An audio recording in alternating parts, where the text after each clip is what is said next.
What's up, crew? How we all doing tonight? Alright, so do-overs, let's see. Probably the most traumatic do-over process I've ever engaged in my young life, not quite as young as I would like to admit, is endlessly pursuing and eventually getting my driver's license, which involved very many do-overs, I'm afraid.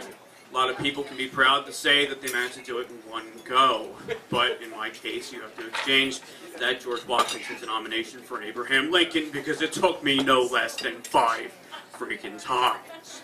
I don't have enough time, speaking of time in the last T-minus 4 minutes and 25 seconds of my allotment here, to go into all 5 Star Wars episodes of this effort to get the coveted driver's license. But I'll start in medias res in episode 3. I hate Star Wars, by the way. But episode 3, No Hope, which begins. I'm a Jersey guy, okay, in the very humble hamlet of Winslow Township. If you've never heard of it, there's a reason for that.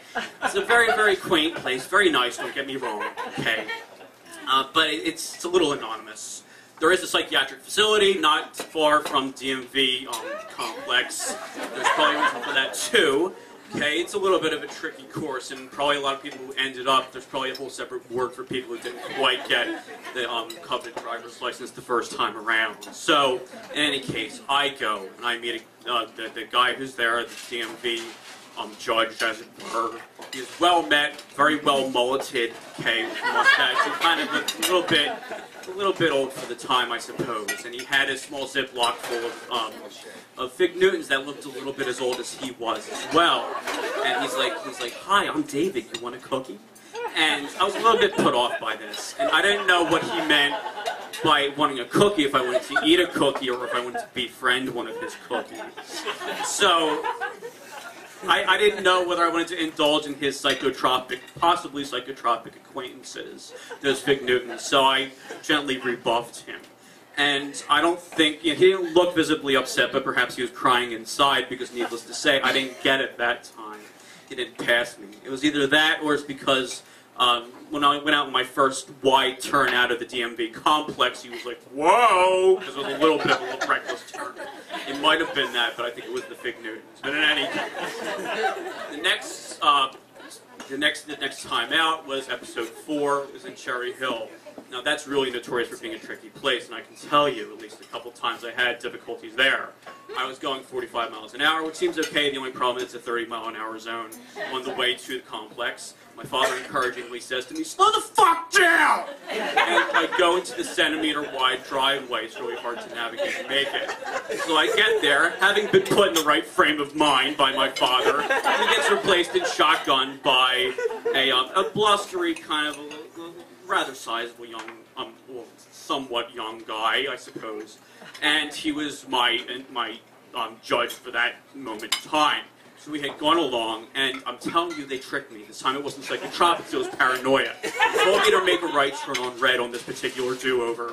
And, there was not a no turn on red sign. I'm telling you, it was not. They pulled it at the last second, or they put it in the last second, I don't know.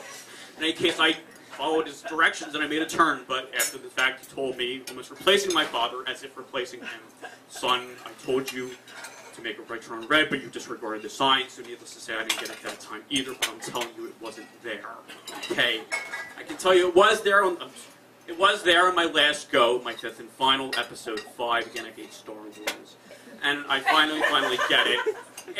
By the way, after the last go, my father, on the way back, says to me, trying reassuringly, seemingly, and don't get me wrong, my father's a great guy, he says, "Well, perhaps he just didn't get busy last night then." And I was like, come on. I love my father, he's a great guy, and it's only one of his, small monkey shine slips, and it's like, what the heck. But needless to say, he wasn't with me this last time. So I just went on my own. I had my own self-encouragement. I didn't have anyone yell at me or anything like that.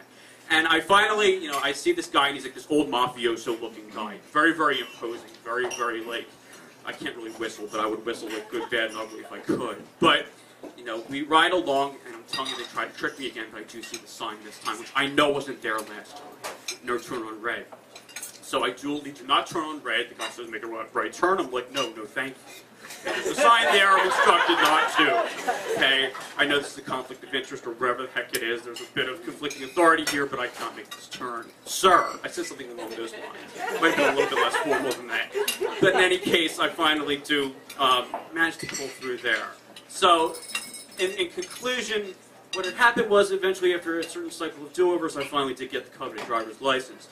I think the moral of the story, though, is that, again, I'm not one who really shifts blame all the time, but I don't think it was entirely my fault. I mean, again, it was a psychotropic thing in episode 3. It was a paranoia thing, or perhaps a paramour thing in episode 4, considering the guy supposedly did indeed not get too busy.